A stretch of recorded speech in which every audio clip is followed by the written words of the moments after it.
The fool has said in his heart, "There is no God." But the wise man shouts it from his rooftop. Yeshua full of it, 14:1. Now that's a proverb.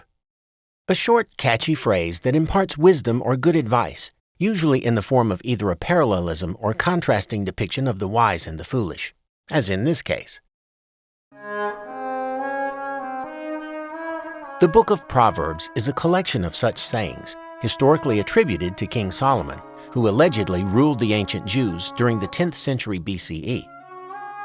King Solomon is widely believed to be the wisest man who ever lived, and anyone who could author such a lengthy tome of wisdom as the book of Proverbs would have to be exceptionally wise indeed. But with 700 wives and 300 concubines, I might beg to differ, but I digress. Assuming Solomon existed and did author the books of Proverbs, did he actually come up with all of the sayings? Is it possible that at least some of the sayings were in wide circulation long before Solomon was born? Is it likely that at least a few of the Proverbs were not original to Solomon, but perhaps originated from one of the neighboring cultures? If so, does that still allow for the book of Proverbs to be considered as divinely inspired?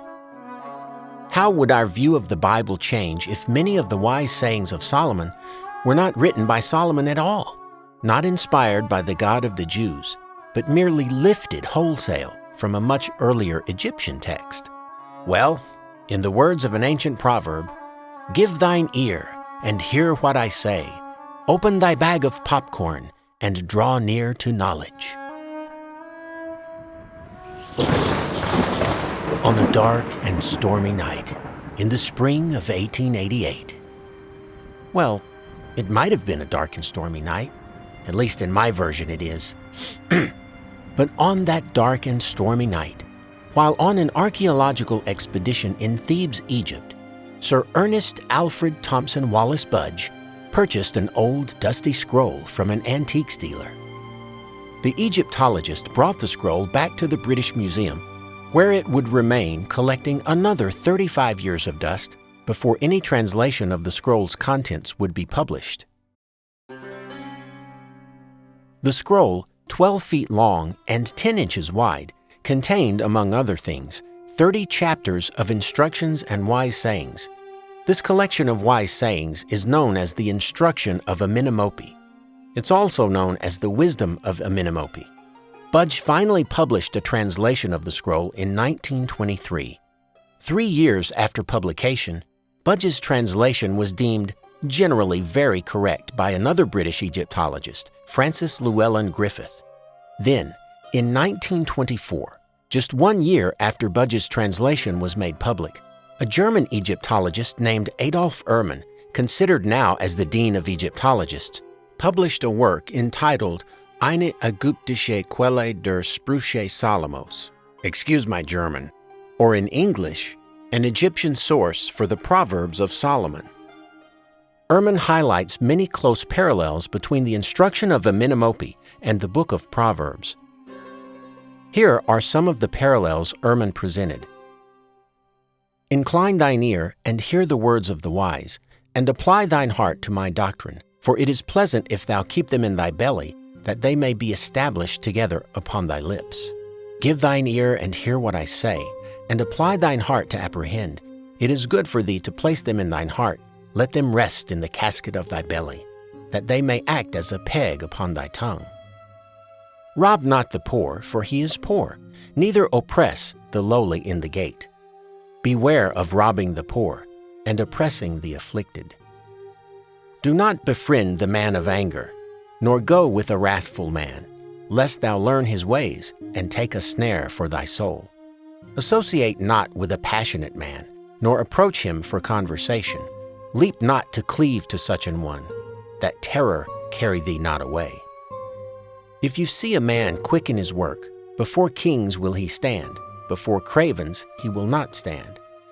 A scribe who is skillful in his business findeth worthy to be a courtier.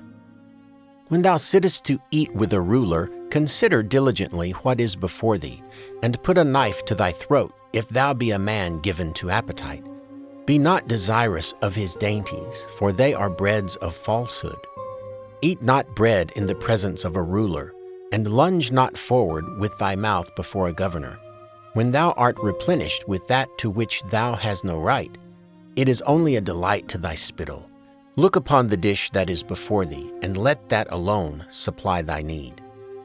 Toil not to become rich, and cease from dishonest gain, for wealth maketh to itself wings, like an eagle that flieth heavenwards. Toil not after riches. If stolen goods are brought before thee, they remain not overnight with thee. They have made themselves wings like geese, and have flown into the heavens. Speak not in the hearing of a fool, for he will despise the wisdom of thy words. Empty not thine inmost soul to everyone, nor spoil thereby thine influence. Remove not the widow's landmark, and enter not into the field of the fatherless. Remove not the landmark from the bounds of the field, and violate not the widow's boundary. Apply thine heart unto instruction, and thine ears to the words of knowledge. Give thine ears, hear the words that are said, give thine heart to interpret them. As you can see, the similarities seem too close and too frequent to be mere coincidence or an oral tradition handed over from one culture to another across hundreds of years. Thus, one author must have necessarily borrowed from the other. But surely the Egyptians copied from the book of Proverbs, right? The wisdom of Solomon, with Yahweh as his God, has to have the preeminence over anything the evil Egyptians could have ever come up with, right?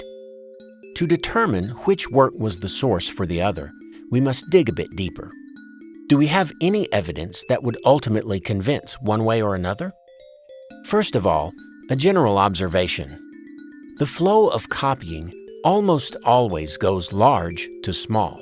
In other words, a large civilization creates a work. It is widely known in the surrounding areas, and this in turn influences the smaller surrounding civilizations. We have a great example in the Epic of Gilgamesh, a Sumerian tale of cosmic creation and heroics.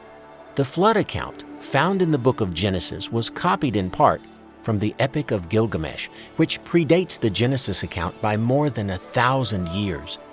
The large, powerful, and much older civilization of Sumer influenced the smaller nations around it, and not so much the other way around.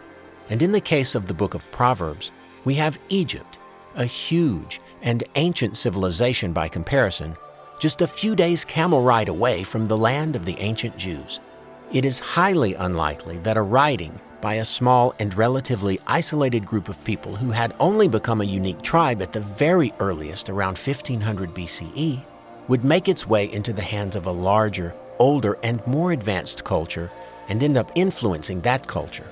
Another great example is Alexander the Great. When this Greek warlord conquered nearly all of the Mediterranean, Greek culture spilled over into the newly conquered regions and was adopted to lesser and greater degrees. The customs of the smaller nations did not, for the most part, filter back to Greece and influence Greek thought. It was Greek culture that influenced the conquered areas. Greek became the business language, much like English is today. If you wanted to do business, you needed to be able to read and write Greek. It's interesting that all of the books of the New Testament were originally written in Greek. Influence, for the most part, goes big to small, powerful to weak. You get the idea. Thus, it is much more likely that the Egyptian proverbs of Amenemope influenced the author of the book of Proverbs. Here's an interesting example concerning copying. Look at this face. It's the face only a mother could love. It's the mascot of Mad Magazine, Alfred E. Newman.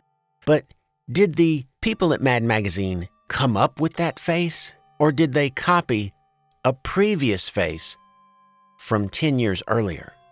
And did they copy a previous face from 10 years earlier? And did they copy a face from 20 years earlier? And did that person copy a face from 12 years earlier? So as you can see, it's important if we can figure out when something was created. When was the Instruction of Amenemope actually written?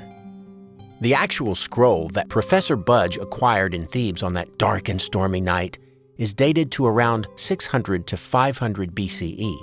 But remember, the manuscripts that are lucky enough to survive for 1,000 years or more are just copies of a previous copy of a previous copy, well, and so it goes.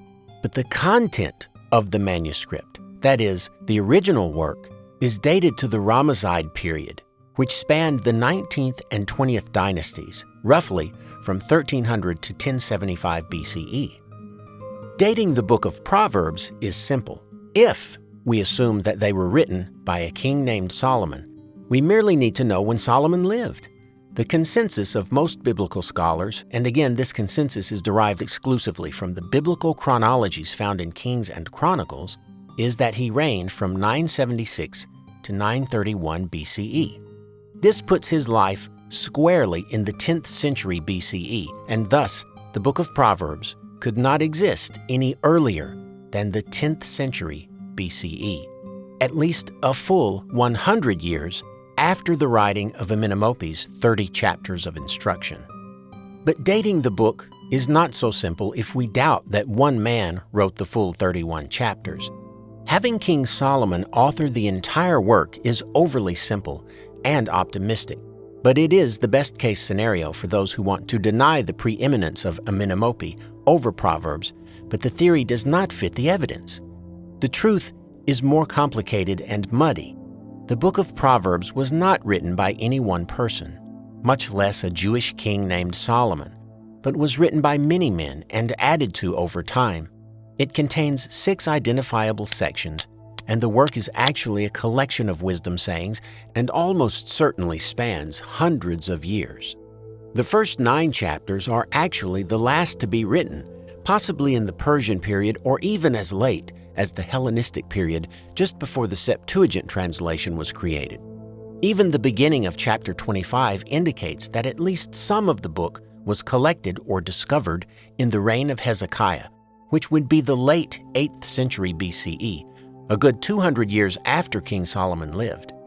The last 2 chapters, 30 and 31, are quite different from any of the other chapters and indicate that they are the words of Agur, the son of Yake, and King Lemuel, respectively, not anyone named Solomon. What we call the book of Proverbs is, like most books of the Bible, a work that has been edited and added to over long periods of time, and in this case, most likely nowhere near the 10th century BCE. Another question we need to ask is this: was the instruction of Amenemope well known in antiquity? Did the authors, plural, of the book of Proverbs have easy access to a copy of it? This table shows the extant witnesses to the original work. There are a total of 8 artifacts containing text from the instruction of Amenemope. As you can see by the date ranges, this work was popular enough to be copied many times and in many ways over the course of possibly 600 years or more. 600 years of copying sounds like a pretty popular text to me. During the New Kingdom, Egypt actually controlled what is now modern Israel. The distance between the two could be walked in less than 2 weeks. These 2 areas were in very close proximity, and with Egypt controlling such a large area, including the land of the ancient Jews, it is no wonder that the culture of the Egyptians influenced that of the ancient Hebrews. Everything points to the inescapable conclusion that Amenemope must be the original, and those parallel sayings in the book of Proverbs must have been copied directly from the earlier Egyptian work. But wait! I hear a few die-hard Christians screaming, maybe both authors copied from a common source. I knew you'd say that. That's why I've saved the most interesting and possibly most convincing piece of evidence for last.